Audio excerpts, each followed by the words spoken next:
There are 60,000, or more than 4% of inmates in the U.S. and federal prisons living in solitary confinement, physically and socially isolated for 23 hours a day in a cell smaller than a parking space. Solitary confinement, once regarded as a humane method of rehabilitation, unravels the mind. Yet, a report from Yale Law School found that in 2017, about 61,000 prisoners were in solitary isolation across the U.S. Proponents of this form of punishment say it is a necessary tool to protect guards and other inmates. Critics say it is inhumane and counterproductive. Solitary confinement is one of the most commonly used methods to keep order and handle unruly inmates in the U.S. prisons, but research suggests that it can lead to devastating permanent psychological effects that can cause mental harm and psychosis in inmates who are only in there for 2 to 6 days, while some inmates are put in small concrete cells from a few days to a few years, many experiencing panic attacks, depression, paranoia, and even hallucination. Due to this, there's controversy on whether solitary confinement is unnecessary or necessary. Some professionals believe it is highly unnecessary. Michael Garcia, for example, currently serves as an American judge, lawyer, and was formerly a government official. For 4 years, Garcia served in the highest court in New York. In the article entitled Torture as a Management Practice, written by Samuel Fuller and published by the University of Chicago Law Journal, it states that Garcia described solitary confinement as unnecessary, severe suffering imposed on an inmate solely due to the decision of a prison official in the face of credible alternatives such as protective housing units that would accomplish the same goals for prison administrators. Garcia believes that this causes unnecessary pain to the inmates. He says that there are other more beneficial housing options. Another critic of this practice is Barack Obama, who was the 44th U.S. president, but today is an American politician and a U.S. attorney. He graduated from Columbia University and served as a U.S. senator. Stacey Brown quotes Barack Obama in the Washington Informer Journal saying, How can we subject prisoners to unnecessary solitary confinement, knowing its effects, and then expect them to return to our communities as whole people?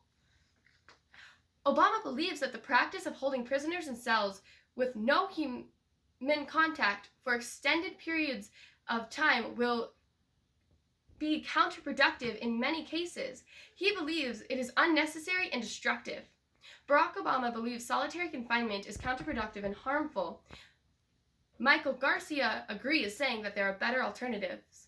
They both believe it is not needed, but even though many people believe solitary confinement is unnecessary, equally as many people believe it is necessary, which creates the controversy on whether solitary confinement is needed or not. Some people do believe it is necessary. One such person is David Pyrus, a criminologist who has been funded by local, state, federal, and private entities to study criminal networks and gangs. David is a co-author of the book entitled Competing for Control, Gangs and Social Order of Prisons. In the book, he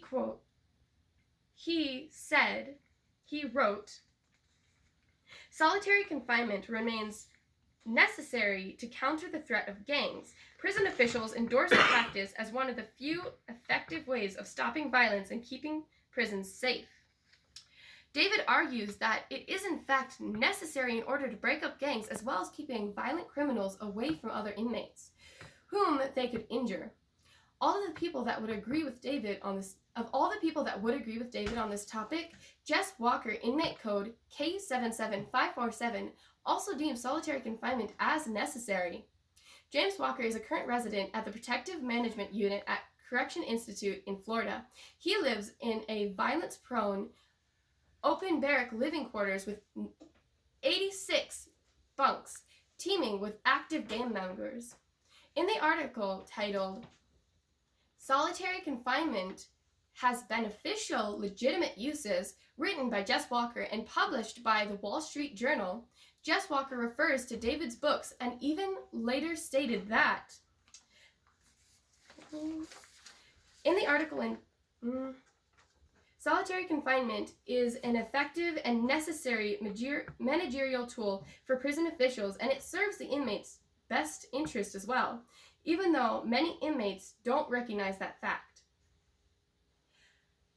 Jess understands that solitary confinement keeps him safe in regards to gang violence in his prison. Even if he gets less space and time with others, he recognizes that it is necessary for his safety. Though solitary confinement is most commonly used as a method to keep order and handle unruly inmates in prisons across the country, studies show that it has potential to lead to devastating permanent psychological consequences.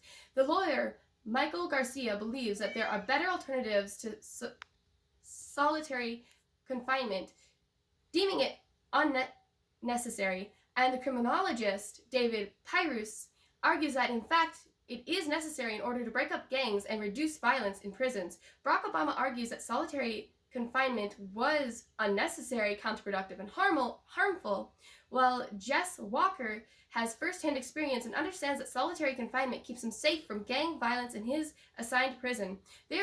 These are a few of many varying opinions on the continuous debate, which creates further controversy on whether solitary confinement is necessary or unnecessary.